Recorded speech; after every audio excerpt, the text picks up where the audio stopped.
Okay, let's have sample problem 7.6.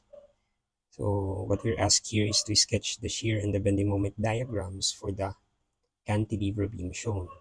So in this problem, we have a cantilever beam wherein one end here is fixed. No, if we have one end fixed here, we have three reactions. So for point C, we have a reaction at at C, X, and we have CY. Okay, so our CY here is upward because all of the forces applied on our beam are all downward, no?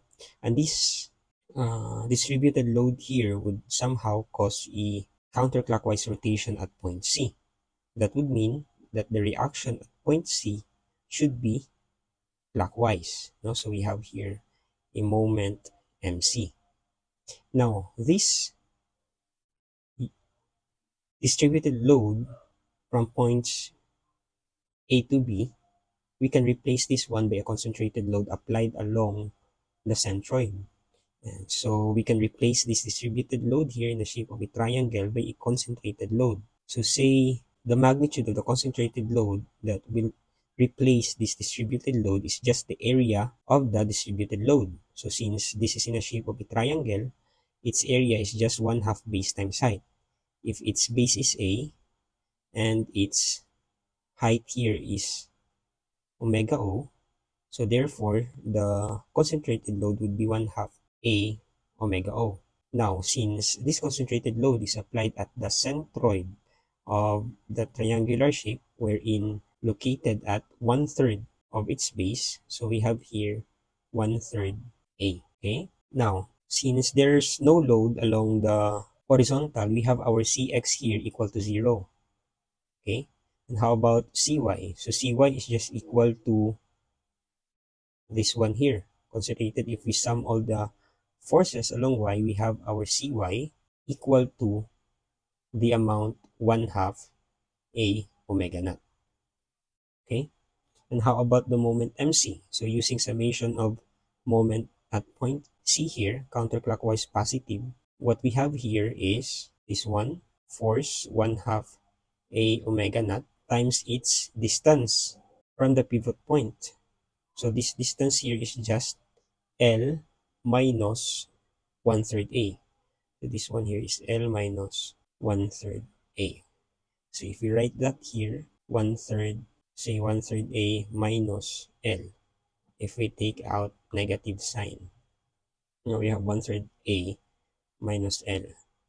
So this is the force and this is its moment arm.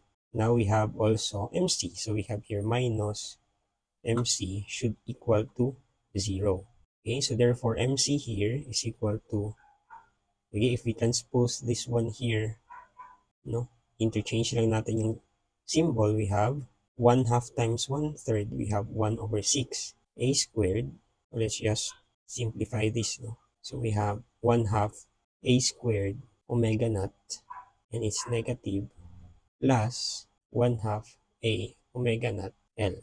Or we can just simplify this as one term, no? We have here MC is just equal to 1/2 A omega naught L minus 1/3 A. So we have the reactions at the support, these three here. Okay, now if we proceed in drawing the shear and moment diagram, we simply just extend these lines here to create our graph.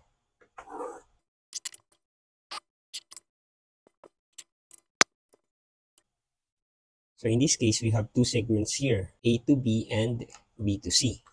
So in drawing our shear diagram, we have here BB minus BA is equal to the negative area under the load curve from A to B. If we take a look at our load curve here, we have an area that is triangular and that is equal to 1/2 A omega naught. So that is just, this expression here is just equal to the negative 1/2 A omega naught. Okay, and take note, at point A here, we don't have any shear applied because we have no reaction at point A or no supports at point A. So therefore, our VA here, this is equal to 0. No? So simply, our B is just equal to the negative 1/2 A omega naught. Okay? So if we graph that, we have our VA equal to 0 and our VB that is somehow at this point here. So take note or remember that if our load curve is linear, that is x to the 1, our shear curve would be 1 degree higher than our load curve.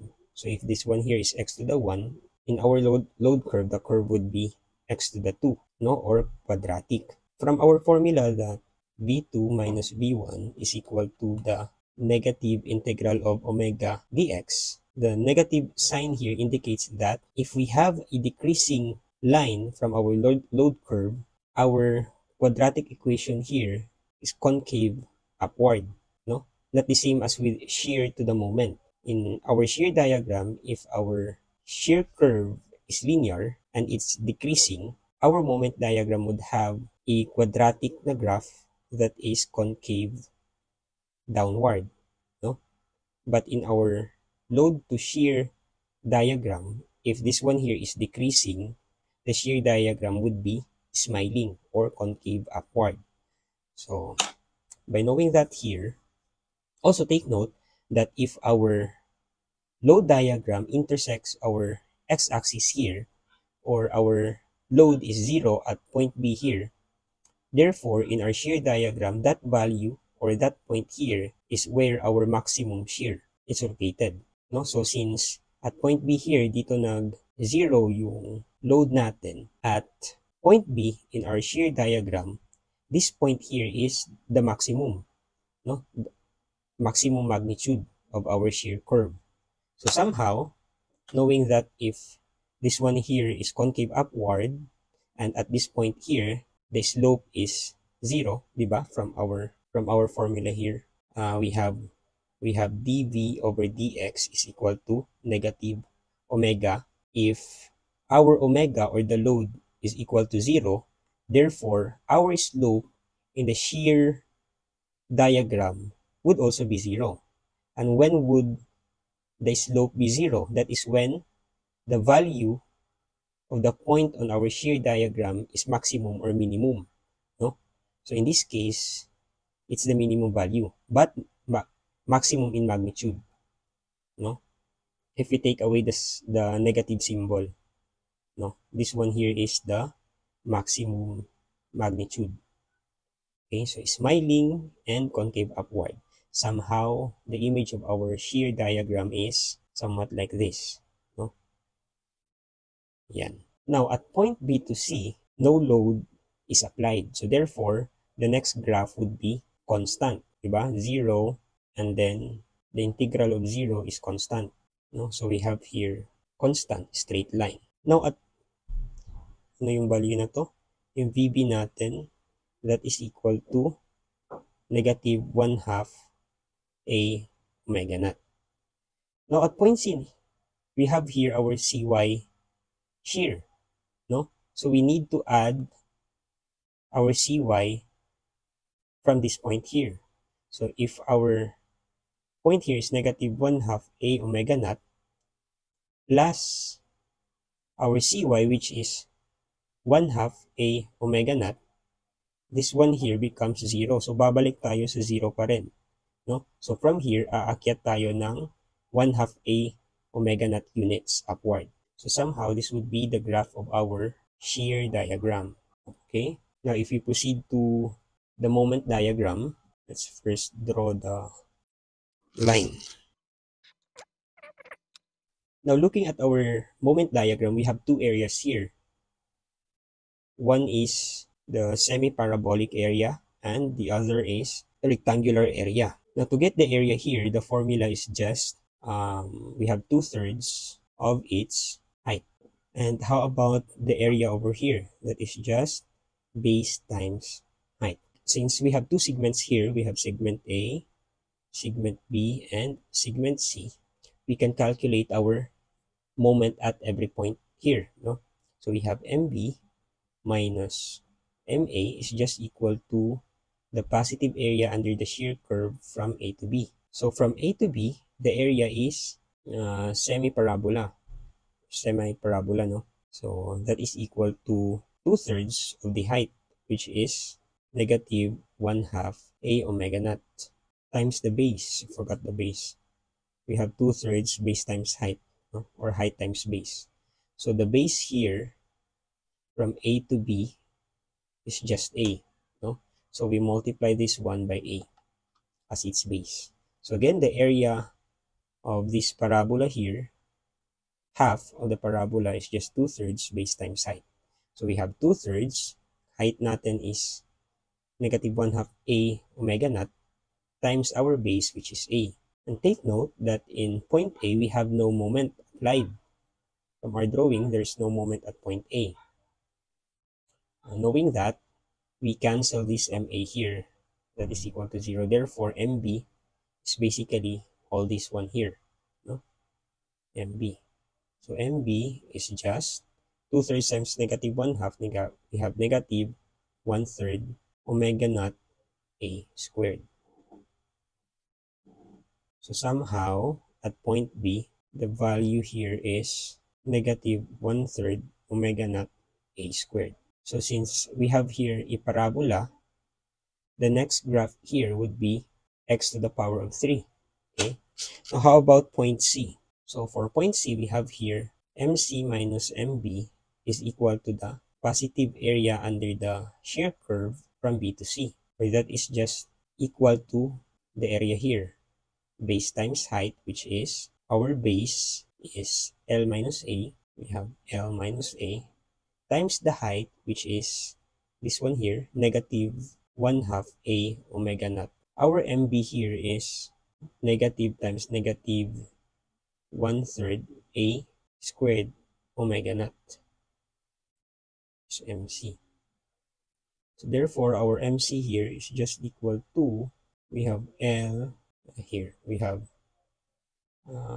1/2 A squared omega naught and minus 1/2 A omega naught L. And if we transpose here to the other side, we have here negative 1/3 A naught, A squared omega naught.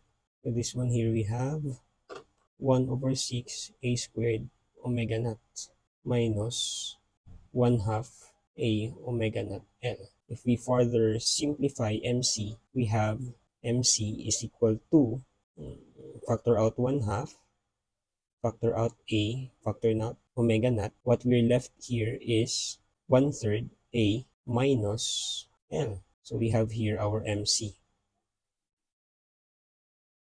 So we have here, this portion here is somewhere located lower than this point here. The value of this point here is just this one here. We have 1/2 A omega naught times 1/3 A minus L. Okay.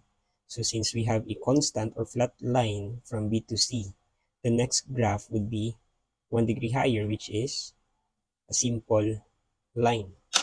So knowing that this one here, the graph from A to B is to the power of 3, and this one here is a line, we just draw a line here to there and create e to the power of 3 somewhat this graph. And from point here, since our point C has a moment MC, we need to add moment from this point. No? So since our value here is 1/2 A omega naught, 1/3 A minus L, and the moment that we'll be adding to this amount is also 1/2 A omega naught, L minus 1/3 A. If we add these two here, somehow it would equate to 0. So in our moment diagram, our graph would return to 0 at this point. So somehow this would be the image of our moment diagram.